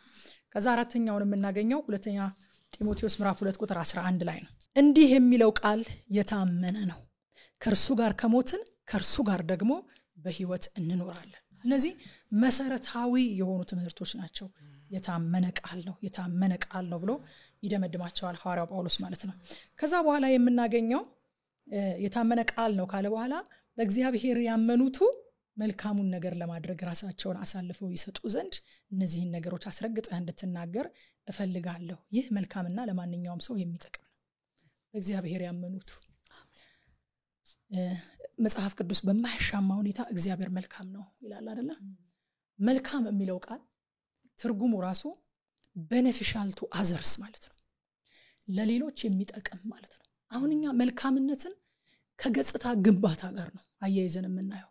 አንድ ሰው መልካም ነው ስንል የራሱን ገጽታ የሚገነባ ሰው በቃ እየጠቀመም ወይንም እየጠቀመ መስሎም መልካም ነው የሚያስብለው ገጽታውን ይገነባል ያሰው። የመልካምነት ግን ትክክለኛው ትርጓሜ beneficial to others ለሌሎች የሚጠቅም ማለት ነው። እግዚአብሔር መልካም ነው ስንል በሌላ አማርኛ ምን ይያለን ነው? እግዚአብሔር ለሌሎች የሚጠቅም ነው። እግዚአብሔር የሚያደርገው ነገር ሌሎችን የሚጠቅም ነው ይያለን ነው። ስለዚህ በዚህ በሌሎች በሚጠቅም እግዚአብሔር የሚያምኑቱ ሌሎችን በመጥቀም ደግሞ ማመን አለባቸው ነው። ባጭር አማርኛ የእግዚአብሔርን ባህሪ ተካፋዮች መሆን አለባቸው። መልካም ነገር ለማድረግ ራሳቸውን መስጠት አለባቸው ይላል። በእግዚአብሔር ያመኑቱ መልካሙን ነገር ለማድረግ ራሳቸውን አሳልፈው ይስጡ ይላል። ይስጡ። ይሄ በቲቶ መልእክት ውስጥ በነገራችን ላይ ባለፈው ምረቁስታንሹ ነበረ። መልካም ስራ፣ በጎ ስራ የሚለው ሐሳብ በዚህ 3 ምዕራፍ ውስጥ 6 ጊዜ ሊጠቀሰው በጣም ኤምፋሲስ ሰጥቶታል ሐዋርያ ጳውሎስ። በጣም አጽንኦት የሰጠበት ቃል ነው። እዚሁ ምዕራፍ 1 ቁጥር 16 ላይ እግዚአብሔርን እናውቃለን ይላሉ፣ ዳሩ ግን በተግባራቸው ይክዱታል። አጸያፊዎች፣ የማይታዘዙና ለበጎ ስራ የማይበቁ ናቸው። እግዚአብሔርን እናውቃለን። እግዚአብሔርን ከሚያውቅ ምን ይጠበቃል? በጎ ስራ ይጠበቃል። እነዚህ ግን ለበጎ ስራ የማይበቁ ናቸው ብሎ ያነሳዋል። እዚሁ 2:7 ላይ ቲቶ 2:7 ላይ ሳንወጣ እንዲህ ይላል፣ በማንኛውም ነገር መልካም የሆነውን ነገር ለማድረግ ራስህን አርአያ አድርገህ አቅርብላቸው ብሎ ያቀርባል። 2:14 ላይም እንደዛው እርሱም ከክፋት ሊቤዠን መልካም የሆነውን ለማድረግ የሚተጋውን የእርሱ የሆነውን ሕዝብ ለራሱ ያነጻ ዘንድ ራሱን ስለኛ ሰጥቷል ይላል። ምዕራፍ 3 ቁጥር 1 ላይም ሰዎች ለገዢዎችና ለባለስልጣናት እንዲገዙ እንዲታዘዙና መልካም የሆነውን ሁሉ ለማድረግ ዝግጁ እንዲሆኑ አሳስባቸው ብሎ ይላል። ቁጥር 8 ላይም አሁን ያነበብኩት እኔ እያነሳሁት ያለሁት ክፍል ይሄንኑ ያነሳል። እዚሁ ምዕራፍ ላይም ቁጥር 14 ላይ መልሶ መጨረሻ ላይ ይሄንን ሐሳብ ያነሳዋል። ከኛ ወገን ለሆኑት ለዕለት የሚያስፈልጋቸውን እንዲያገኙና ኑሯቸውን ፍሬ የሌለው እንዳይሆን ለመልካም ስራ መትጋትን ይማሩ ዘንድ ይገባቸዋል ይላል። 6 ጊዜ ያነሳዋል ማለት ነው። እንግዲህ መጽሐፍ ቅዱስ አጠናን ላይ ምን አምናለሁኝ? እግዚአብሔር አጽንኦት የሰጠው ላይ አጽንኦት መስጠት፣ የሆነ የኛን ሐሳብ ለማስኬድና የኛን አካሄድ ለመደገፍ የሆነ ቦታ ጥግ ላይ በስስ የተጻፈች ነገር ይዘን ሁሉንም መጽሐፍ ቅዱስ ስለሷ ለማስመሰል ከመጣር በ3 ምዕራፍ ውስጥ 6 ጊዜ የተጠቀሰን ነገር እውነትም እግዚአብሔር ለምን ደጋገመው ብሎ እዛ ላይ ትኩረት መስጠት አግባብነት ያለው ይመስለኛል። አንዱ የመጽሐፍ ቅዱስ አጠናን ህግ ይሄ ነው። እግዚአብሔር ትኩረት የሰጠበት ላይ እግዚአብሔር የሰጠውን ያህል ትኩረት መስጠት። እግዚአብሔር ደግሞ ላይትሊ ካለፈው ነገሩን እኛም እንደዛው ላይትሊ እንድናልፈው ነው የፈለገው ማለት ነው። በጣም ካስፈለገ በጣም ይደጋግመዋል እግዚአብሔር። በነገራችን ላይ በጣም ደጋግሞታል። አሁን ይህን ክፍል 3 ምዕራፍ ናት ያላት መጽሐፏ 6 ጊዜ ትዋይስ ጠቅሶታል ይሄንን ክፍልና እንግዲህ የእግዚአብሔር ጸጋ የተገለጠበት ዜና የተነገረበት መጽሐፍ ነው አይደል? ይሄ መጽሐፍ ይሄ የተገለጠ ጸጋ ፍሬ ቢስ አያደርግም፣ መልካም ፍሬ እንድናፈራ ያደርገናል እንጂ። በነገራችን ላይ ፍሬ ቢስ ለመሆን ወይንም ክፉ ነገር ለማድረግ ጸጋ ያስፈልጋል እንዴ? ጸጋ ክፉ ነገር ለማድረግ ጸጋ ያስፈልጋል። ሲስተሙ ኮራፕት በሆነበት በዚህ ምድር እየኖርን ክፉ ነገር አውቶማቲክ እኮ ነው። አውቶማቲክ ሳናስተምራቸው ህፃናት ልጆቻችን እኮ እኛ መልካም ነገር እንዲያደርጉ ለማስተማር ጥረት እያደረግን ማን እንደነገራቸው ሳታውቁ ድግ ብሎ የእህቱን አሻንጉሊት ሲቀማ ታገኙታላችሁ። ሲስተሙ በራሱ ለዚህ የተመቻቸ ነው። ምንም ጸጋ አይጠይቅም። ምንም አለማድረግም ጸጋ አይጠይቅም። ጸጋ የተለቀቀው እንድናፈራበት ነው። ለማፍራት ነው ጸጋ የሚያስፈልገው፣ ላለመስራት አይደለም። አንዳንድ ሰዎች አለማድረጋቸውን አለማፍራታቸውን በጸጋ ሊያመካኙ ሲሞክሩ እናያለን። ባክሽ በጸጋ ነው በስራ አይደለም ብሏቸው ያውቁ።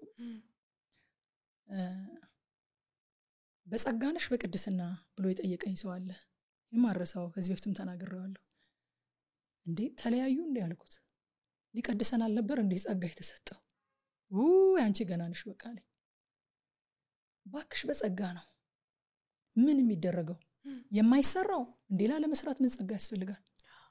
መኪና ላለመሄድ ምን ነዳጅ ያስፈልገዋል? ለመሄድ እኮ ነው ነዳጅ የሚያስፈልገው አይደል እንዴ? መውደቅ ጸጋ ይጠይቃል እንዴ? አይጠይቅም እኮ። መነሳት ነው ጸጋ የሚጠይቀው። ምንም አቅምም አይጠይቅም፣ ጥረትም አይጠይቅም፣ ጸጋም አይጠይቅም። መውደቅ ሊያነሳን ነው ጸጋ የመጣው።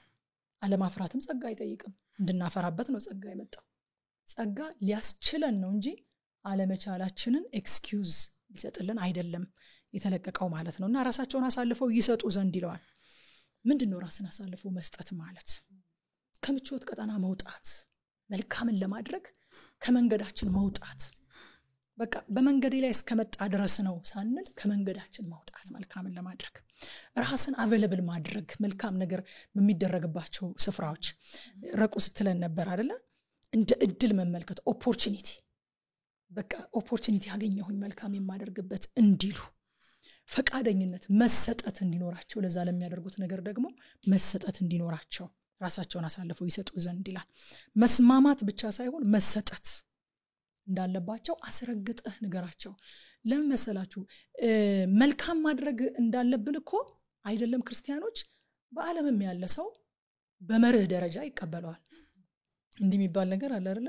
በመርህ ደረጃ እኮ ልክ ነው ይሏቸዋል ሰዎች የሆነ ነገር ስትሏቸው። በመርህ ደረጃ ማንም ሰው ይቀበለዋል መልካም ማድረግ አስፈላጊ ነገር እንደሆነ፣ ትክክልም እንደሆነ።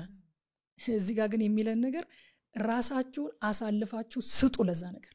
በመርህ ደረጃ ተቀበሉት፣ መጽሐፍ ቅዱሳዊ መሆኑን እመኑ ሳይሆን መልካም ለማድረግ ራሳችሁን አሳልፋችሁ ስጡ፣ ከምቾታችሁ ውጡ፣ ተገኙ፣ ፈቃደኛ ሁኑ፣ ዲቮትድ ሁኑ ብሎ ነው የሚናገረውና ይህ መልካምና ለማንኛውም ሰው የሚጠቅም ነው ይለዋል። መልካምና ለማንኛውም ሰው የሚጠቅም ኤክሰለንት ኤንድ ፕሮፊታብል፣ በቃ በግልጽ ማለት ነው የሚያስቀምጠው። ኤክሰለንት ነው፣ ትክክል። መልካም ለማድረግ ራስን መስጠት ትክክል ነው። ከዛ ደግሞ ፕሮፊታብል ነው፣ ሌሎችን የሚጠቅም ነው፣ የእግዚአብሔር ባህሪ ነው። ማንኛውንም ሰው በመንፈስም በስጋም በሁለንተናዊ መልኩ የሚጠቅም ነው። ወንጌል እንደዛ ነው የሮጣው። በነገራችን ላይ አሁን ወደኛ ሀገር ወንጌል እንዴት እንደገባ ታሪክ ስንሰማ እኔ ብዙ ትልልቅ ሰዎች ጋር የማውራት እድል ስለነበረኝ ስላለኝም ስሰማ በመልካም ስራ ነው የገባው። ወንጌል ሰባኪዎቹ ሐኪሞች ነበሩ። ሐኪም በሌለባቸው ገጠሮች ገብተው ቋንቋቸውን ለምደው፣ እኔ አሁን የሐዋሳ ልጅ ነኝና ሎቄ የሚባል ሆስፒታል አለ ከሐዋሳ ትንሽ ወጣ ብሎ ፈረንጆች የሚያክሙበትና ነጮች ናቸው። እኔ የሐዋሳ ተወልጄ አድጌ ሲዳምኛ ቋንቋ አልችልም። እነሱ ግን ከሀገራቸው መጥተው ወንጌልን ለመስበክ እንዲያመቻቸው የነሱን አለባበስ ለብሰው የነሱን ምግብ እየተመገቡ ቋንቋቸውን እየተናገሩ መልካም እያደረጉ ወንጌልን ይሰብካሉ። ወንጌል ይሮጣል። ውሃ የሌለባቸው፣ ንጹህ የመጠጥ ውሃ የሌለባቸው ቦታዎች ገብተው የውሃ ጉድጓድ እያስቆፈሩ መልካም እያደረጉ አባቶቻችን ወንጌልን አስሮጠዋል። ትምህርት ቤት የሌለባቸው ስፍራዎች ሄደው ትምህርት ቤት ከፍተው የአካባቢው ማህበረሰብ የቀለም ትምህርት እያስተማሩ አንድ ክፍለ ጊዜ ለወንጌል እየሰጡ ወንጌልን አስሩጠዋል።